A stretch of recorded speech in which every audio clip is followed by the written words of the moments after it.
지난 9월 17일 폴란드군이 보유한 최신식 장비들의 활약시연이 현지에서 진행되었습니다. 이번 활약시연은 폴란드어로는 예센노우기엔, 영어로는 아톰파이어, 즉 가을 활약 훈련이라는 이름으로 진행되었는데요. 특히 사상 첫 번째로 폴란드가 도입한 한국산 무기 K2, K9, 천무의 실사격 및 기동 장면을 일반인들에게도 공개하였습니다. 이번 활약시연은 가을 불꽃이라는 명칭답게 폴란드 기계화 사단 활약체계들의 중요성이 강조되었는데, 불과 1년 사이 폴란드에서 운용되는 활약체계의 수량 및 종류가 매우 다양해졌음을 알 수 있었습니다. 특히 이 자리에서 폴란드 부하샤크 국방부 장관은 한국과 관련해 주목할 만한 발언을 했는데요. 그는 이번 활약 시연에 대한 아이디어, 그리고 군 활약 체계 개편에 대한 전체적인 구상을 떠올릴 수 있었던 것은 한국에서 진행된 활약 경멸 훈련을 직접 눈으로 확인했기 때문이며, 여기서 받은 감명이 현재 폴란드 예센노우기엔으로 이어진 것이라고 했습니다. 17 września 1939 roku sowiecka Rosja napadła na Polskę.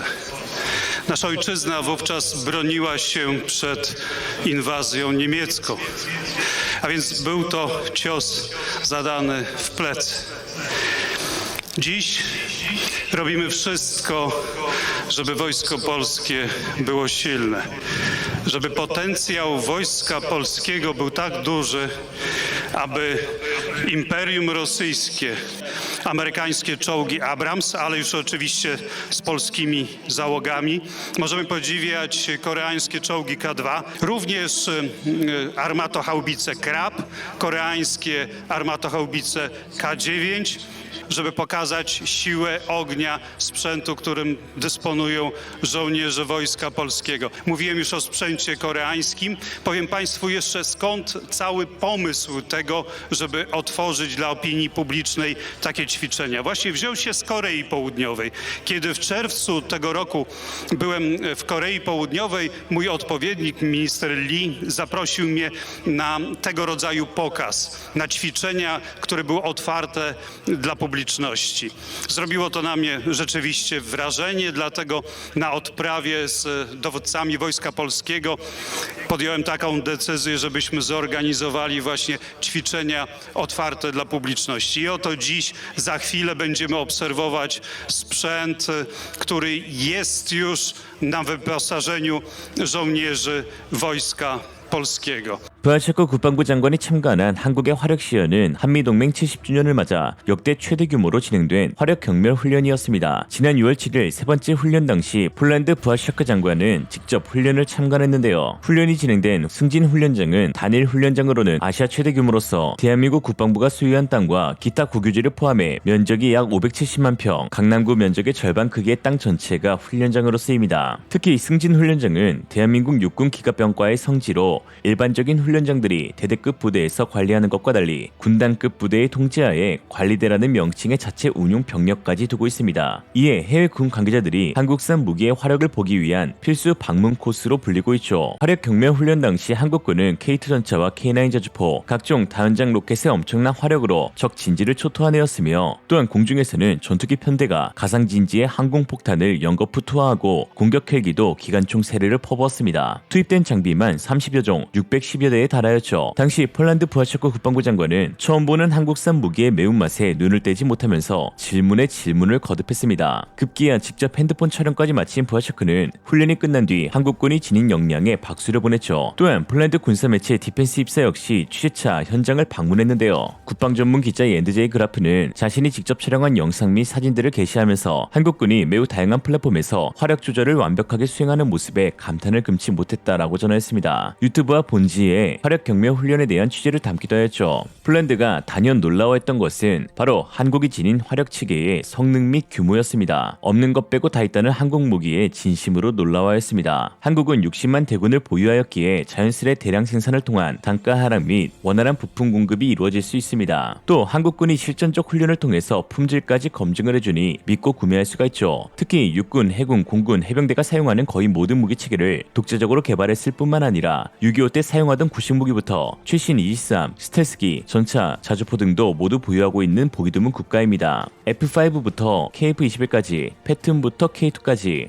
지난 70년 동안 전쟁을 준비하다 보니 유사시 대량 생산 체계가 갖추어져 있어 매년 많은 무기를 생산하면서도 우리나라 방산업체들의 공장 가동률은 60%밖에 되지 않습니다. 이에 해외에서 대량 주문이 들어와도 얼마든지 단기간 내에 공급이 가능하죠. 매년 군사훈련으로 소진하는 탄약 및 포탄 수량도 어마어마합니다. 우리 군은 매년 약 5조 원의 비용을 들여서 부족한 탄약 및 포탄 재고량을 구매하는데요. 단기간 내에 탄약 및 포탄을 탄종별로 무제한 공급할 수 있는 나라는 지구상 대한민국밖에 없습니다. 즉 한국산 무기를 구매하면 탄약이나 포탄을 안정적으로 공급받을 수 있다는 측면도 무기 도입 거래에서 무시할 수 없는 것이죠. 또 한국은 전기전자, IT, 반도체 분야에서 세계 최고의 기술력을 지니고 있어 매년 각 분야에서 최신 기술이 개발되고 있습니다. 한국산 무기체계를 구매한 국가들에게 기술 이전을 해주어도 그들이 기술력을 갖게 될 때에는 이미 한국에서 훨씬 우위에 있는 기술력을 보유하고 있게 되는 것이죠. 그렇기 때문에 타국 대비 기술 이전, 무기 공장 건설 등에 보다 유연하게 대처할 수 있는 것입니다. 한국이 기술 이전을 해준 터키 알타이 전차만 봐도 기술이 있어도 기반이 없으면 자기 것으로 소화될 수 없다는 것을 알 수 있죠. 이처럼 한국군 장비는 워낙에 다양한 플랫폼으로 운영되고 있기에 당연히 수출 시장에서 큰 장점을 발휘할 수 있습니다. 악기하면 낙원상가, 컴퓨터하면 용산상가를 떠올리듯 무기하면 일단 한국에서 찾아보자는 인식이 퍼지고 있는 것이죠. 미국조차 생산하지 않고 있는 무기들을 생산하고 있는 곳이 한국이기 때문입니다. 이에 최근 군비 증강을 도모하고 있는 동유럽 국가들은 폴란드의 선례를 따라 한국산 장비를 구매하길 원하고 있습니다. 최근 체코의 유명 군사 전문가인 이르직 보야첵은 지난 9월 15일 자신의 SNS에 체코 대표단이 특히 국방 분야 협력을 논의하기 위해 주말 한국으로 출장을 떠난다. 우리 정치인들이 관심을 가져야 할 프로젝트 중에는 K2 블랙팬서 탱크, K239 로켓 발사기, 그리고 제 생각엔 한국 항공의 기적인 KF-21 전투기가 있습니다. 라고 했습니다. 현재 체코 공군은 구형 자스 39, 그리펜 14기만을 주력 전투기로 임대 운용하고 있는 상황이라 공군 현대화 사업이 시급하다는 평가입니다. 이에 폴란드가 도입한 FA-50을 눈여겨보고 있었던 체코는 최근 KF-21 도입에도 지대한 관심을 내비치고 있는데요. 체코 네티즌들은 KF-21 전투기는 우리 군의 요구사항을 충족하고 저렴합니다. F-35를 도입하는 것과 거의 비슷해 보입니다. 또한 미국의 경쟁심을 유발시켜 F-35의 가격을 낮출 수도 있습니다. KF-21 12대와 F-35 12대를 확보하는 것이 이상적이다. 또한 우리도 그 천무 로켓 발사기를 사용할 수 있고 또는 K2 전차를 얻는 것도 매우 좋을 것으로 보입니다. 라고 했습니다. 한편 최근 아랍 최대 군사 매체 디펜스 아랍과 프랑스 군사 매체 메타 디펜스에서는 KF-21이 제3국의 관심을 끌고 있어 잠재적으로 수출 가능성이 매우 높다는 보도를 내었는데요.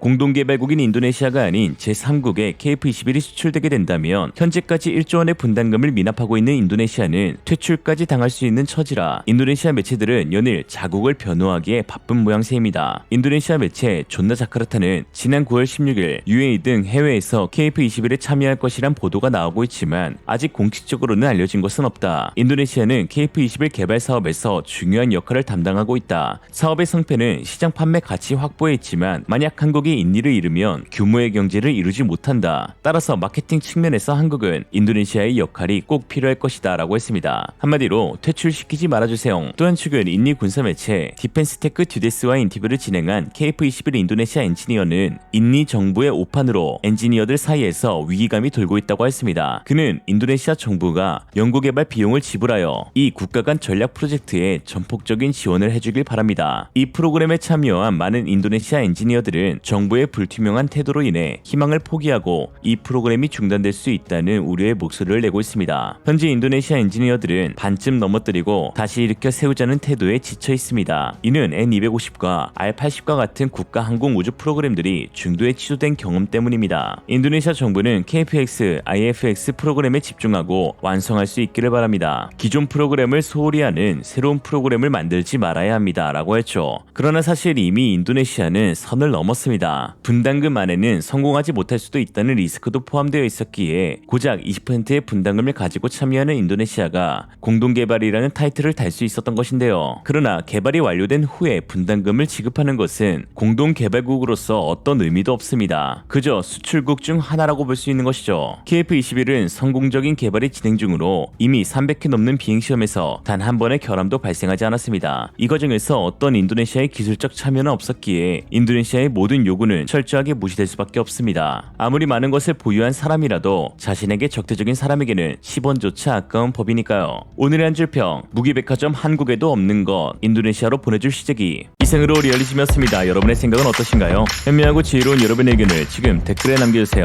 감사합니다.